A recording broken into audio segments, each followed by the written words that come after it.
చెప్తూ మీరు ఇందాక కాంప్లెక్సిటీ అన్నారు కదా, దాన్ని కొంచెం బ్రేక్ చేద్దామా? ఆ కాంప్లెక్సిటీని పొలిటికల్గా బ్రేక్ చేద్దాం.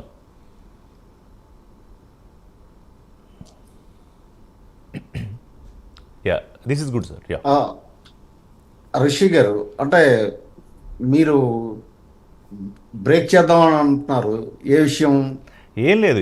అంటే సింపుల్ అండి. నా డౌట్ ఒకటే, సీనియర్ జర్నలిస్ట్గా ఇన్నాళ్ళుగా రాజకీయాలు చూస్తున్న డౌట్ ఏంటంటే, రాజకీయాల్లో వెరీ సింపుల్ ఫార్ములా ఏంటంటే, తమ నాయకుడి కోసం నిత్యం పరిశ్రమించే కార్యకర్త, అంటే చిన్న జెండా మోసే దగ్గర నుంచి నిత్యం పవన్ కళ్యాణ్ గారు పక్కన ఉండే ఈరోజు మంత్రిగా ఉన్న నాదెండ్ల మనోహర్ గారి దాకా తమ నాయకుడిని ముఖ్యమంత్రి కుర్చీలో చూడాలని అనుకుంటారు. ఇదేమీ అసహజము కాదు, అసందర్భం కూడా కాదు, ఏ దేశం ఏ రాష్ట్రంలో అయినా.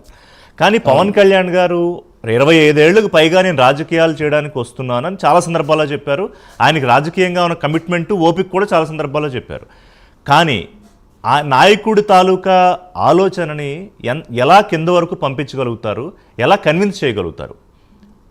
మా నాయకుడు ఇంకొక నాయకుడి కోసం పనిచేస్తాడు అని ఆల్రెడీ వైసీపీ ఎప్పుడు ముందు ఉంటుంది. అదిగో పవన్ కళ్యాణ్ చంద్రబాబు నాయుడు కోసమే పార్టీ పెట్టాడు, చంద్రబాబు నాయుడు సీఎం చేయడానికి పార్టీ పెట్టాడని వాళ్ళు అంటారు. అది ఇంకా ఎక్కువైపోతుంది ఉండే కొద్దీ. అది మీకు 2024 ఎన్నికల ముందు కూడా వాళ్ళు ప్రధానంగా దాని మీద ఆధారపడ్డారండి. వర్కౌట్ అవ్వాలి. ఇక్కడ ఏమిటంటే ఒకటి మీరు గమనించాలి రిషి గారు, 2024 కూటమి ఏర్పాటులోనే మా జన సైనికులు కానీ నాయకులు కానీ పూర్తిగా పవన్ కళ్యాణ్ గారి వ్యూహాన్ని అర్థం చేసుకున్నారు. మా మధ్యలో ప్రపోషల్ ఏం లేదు. ఈ మధ్యకాలంలో ఏం చేస్తున్నారంటే విపరీతమైన యూట్యూబ్ ఛానల్స్ తీసేసుకున్నారండి వీళ్ళు. తీసేసుకొని అందులోనే ఒక జనసేనకుడు లాగిన్ అయినట్టు వీళ్ళే డమ్మీ లాగిన్ అయ్యి వీళ్ళ అభిప్రాయాలన్నీ స్ప్రెడ్ చేస్తున్నారు. దానివల్ల ఏం ఉపయోగం లేదు రిషి గారు, దానివల్ల ఏం ఉపయోగం లేదు. ఎందుకంటే జనసేనలో ఒకటి సింగిల్ పైప్ లైన్ ఉంటుందండి. పవన్ కళ్యాణ్ గారు ఒకటే ఆలోచించారు అంటే కింద కార్యకర్త, గ్రామాల్లో ఉన్న కార్యకర్త వరకు ఒకే లైన్లో ఉంటుందండి, సింగిల్ విండో. ఇంకా మల్టీఫేరియస్ మల్టిపుల్ థింకింగ్ అన్నది ఉండదు ఇక్కడ, ఎంతకాలం ఉండదు. కాబట్టి కాదు, ఇప్పుడు just matter of less than 10 months. 15 years is very long time Shivashankar garu. But ఇక్కడ అందుకే మీకు ఇందాక నేను చెప్పాను, 15 years అల్టిమేట్ గోల్ ఏంటి? రాష్ట్రం బాగుపడితేనే కదా జనసేన కార్యకర్త అయినా, తెలుగుదేశం కార్యకర్త అయినా, భారతీయ జనతా పార్టీ కార్యకర్త అయినా, ఈవెన్ వైసీపీ కార్యకర్త అయినా బాగుంటాడు. రాష్ట్రం నాశనం అయిపోతే అసలు ఈ పొలిటికల్ మూవ్మెంట్ దేనికి రిషి గారు? అంతే, రాష్ట్రాభివృద్ధి కోసం and political existence and survival అందులోనే ఉంటుంది. ఎనీవే పొలిటికల్ ఆస్పిరేషన్ లేకుండా కూడా ఉండదు. ఇప్పుడు మేమేమిటంటామంటే రాజకీయాలు ఎన్నికల ముందు ఆడుకుందాం, అప్పటి వరకు కూడా అభివృద్ధి వేదితే దృష్టి పెడదాం అన్నటువంటి ఒక మంచి ఆలోచనతో కూటమి ప్రభుత్వం వెళ్తుంది. నేను ఒక్కసారి మళ్ళీ ఈ ఎగ్జాక్ట్గా word to word Pawan Kalyan garu అన్న కామెంట్ మళ్ళీ చదువుతాను నేను.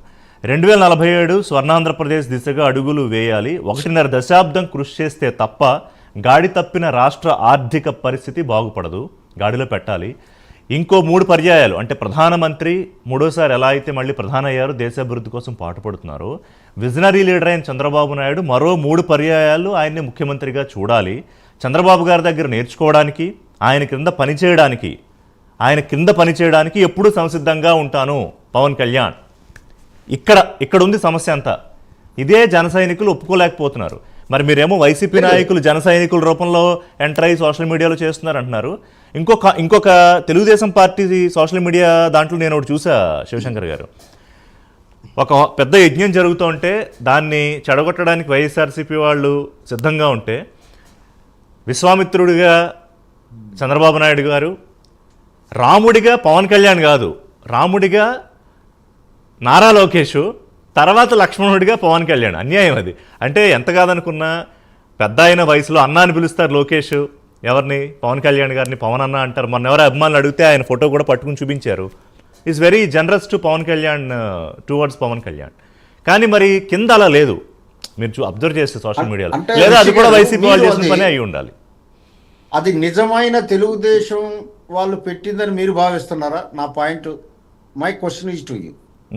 అదే మరి నిజమైన తెలుగుదేశం నాయకులు కానీ కార్యకర్తలు కానీ ఆ టైప్ ఆఫ్ పైత్యంతో పోస్టింగ్లు పెట్టరు.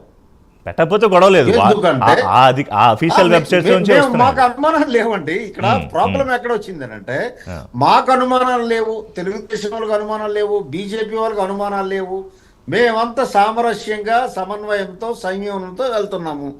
అది వాళ్ళకి ఎక్కడో కడుపు మంట, ఎసిడిటీ తగులుకుంది వాళ్ళకి. దానివల్ల ఏదో ఒకటి ఇలాంటివన్నీ చేస్తున్నారు తప్ప దానివల్ల ఏ ఉపయోగం లేదండి. ఇక్కడ ఋషి గారు ఇంత మంచి పాయింట్లు లేవనెత్తారు. పవన్ కళ్యాణ్ గారు, మోడీ గారు 3 times ప్రధానమంత్రి అయ్యారు.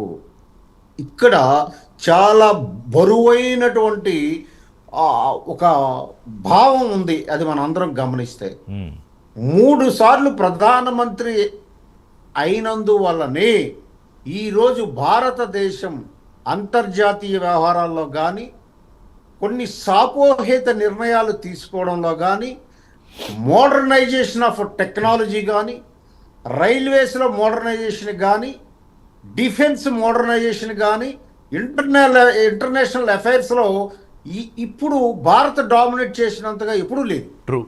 అలాగే అయోధ్య టెంపుల్ ఇష్యూ కానీ, 370 ఆర్టికల్ అబాలిషన్ కానీ ఎంత డేరింగ్ స్టెప్స్ తీసుకోగలిగారు అనంటే బికాజ్ ఆఫ్ సుస్థిర ప్రభుత్వం 3 times మోడీ గారు నాయకత్వం వహించడం వల్ల. కాబట్టి రాష్ట్రంలో కూడా అదే పరిస్థితుల్లో చంద్రబాబు నాయుడు గారు సుదీర్ఘంగా పరిపాలన చేయవలసిన అవసరం ఉంది. దేనికోసం? ఆర్థికంగా అధోగతి పాలైంది. దీన్ని సరైన మార్గంలో పెట్టాలి అంటే ఇది తప్పనిసరి పరిస్థితి. It is the need of the hour అని ఆయన చెప్పడం అన్నది నిజంగా చాలా గొప్ప విషయం అండి. దాన్ని అభినందించాలండి, వైసీపీ వాళ్ళని అభినందించాలి. అలా కాకుండా మళ్ళీ ముగ్గురు కలిస్తే మేము ఇంకా